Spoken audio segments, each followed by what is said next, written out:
Hello friends, welcome back to my channel. तो आज की वीडियो में हम जानेंगे कि आखिर क्यों तुलसी जी पर डेली जल चढ़ाया जाता है और शाम को दीपक जलाया जाता है। ऐसा आप सभी के घरों में देखते होंगे कि डेली जो है महिलाएं या फिर पुरुष कोई भी पूजा कर डेली तुलसी जी में जल ढारते हैं और शाम को महिलाएं जो है वो दीपक ज़रूर जलाती हैं। लेकिन क्या आपको इसके पीछे का कारण पता है? ऐसा क्यों होता है?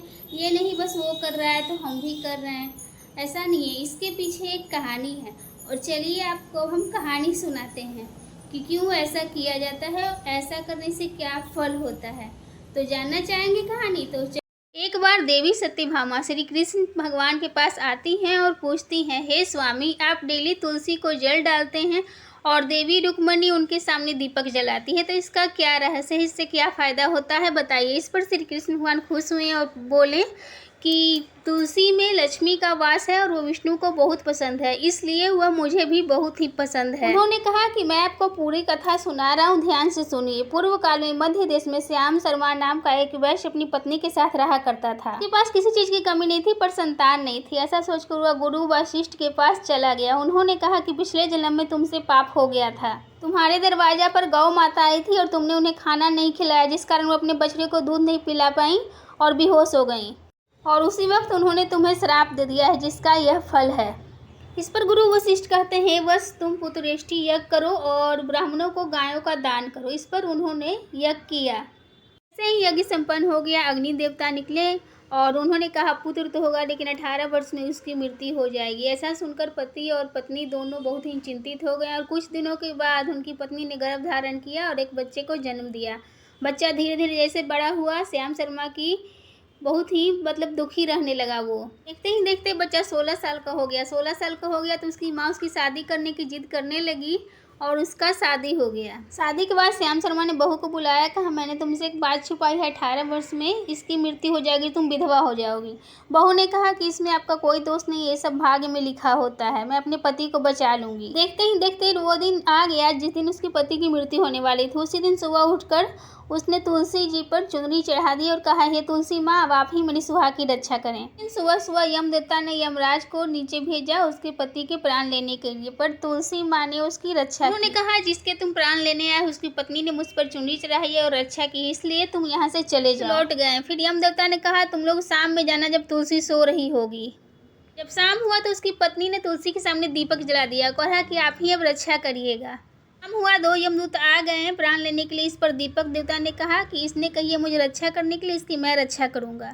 तुम लोग तुरंत लौट जाओ, नहीं तो जलाकर भस्म कर दूंगा। यमदूत ऐसा सुनकर फिर से वापस चल गए। फिर यमराज जी ने कहा कि अब तुम लोग सुबह में जाना जब दीपक बुझ जाएगा। पत्नी ने सुबह सुबह उठकर लोटे में जल रख दिया, कहा, हे जल देवता, अब आप रक्षा करिए मेरी पति की। सुबह सुबह यमदूत फिर आ गए। इस पर जल देवता ने कहा, चले जाओ, मैं सबका सर्वनाश कर दूंगा। सभी यमदूत फिर से वापस लौट गए। फिर यमदेवता ने कहा कि अब तुम लोग बाद में जाना। तो सुबह उठकर उसने गाय को अपने दरवाजे पर बांध दिया, कहा, हे गौ माता, आप रक्षा करिए।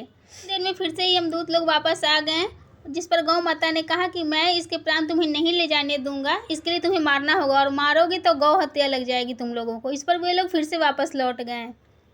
यमदेवता खुद पृथ्वी पर आए और कहा, हे देवी, मैं तुम्हारे पतिव्रता धर्म से बहुत ही खुश हूँ। आज तुमने अपनी सुहाग की रक्षा कर ली है, मांगो क्या वरदान मांगती हो।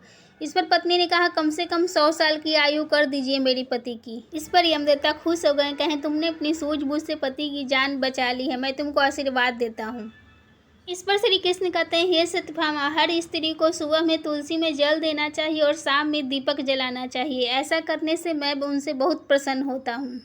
उन्होंने कहा, जो स्त्री ऐसा करती है कभी विधवा नहीं होती है और सदा खुश रहती है पारिवारिक जीवन में। सो ऐसा सभी को करना चाहिए। तो सुबह में तो नहाकर तुलसी जी को जल देना ही चाहिए, लेकिन मंगलवार को और रविवार को उस दिन जल नहीं दिया जाता है तुलसी में। और शाम को दिया भी ज़रूर जलाना चाहिए। ज़रूरी नहीं है कि हम नहाकर ही शाम में दीपक जलाएं तुलसी के आगे। हाथ पैर धोकर या फिर कपड़ा बदल कर भी हम ये काम कर सकते हैं, लेकिन हाँ, हमें डेली ही करना है। अब मेरे चैनल का नाम है गपशप विद श्वेता, तो गपशप करना तो बनता ही है। कुकिंग के साथ साथ मैं अपने इस चैनल पर ब्लॉगिंग भी करती हूँ, आपको पता ही है। और साथ ही मैं सोचती हूँ क्यों ना कुछ टॉपिक पर बातचीत किया जाए कभी कभी, इसलिए मैंने सोचा कि आज मैं ये वीडियो बनाऊँ। तो फ्रेंड्स, कैसा लगा आप सभी को आज का वीडियो? अच्छा लगे तो लाइक करिए, मेरे चैनल को सब्सक्राइब करिए। जल्द मिलेंगे मेरे अगले वीडियो में, तब तक बाय।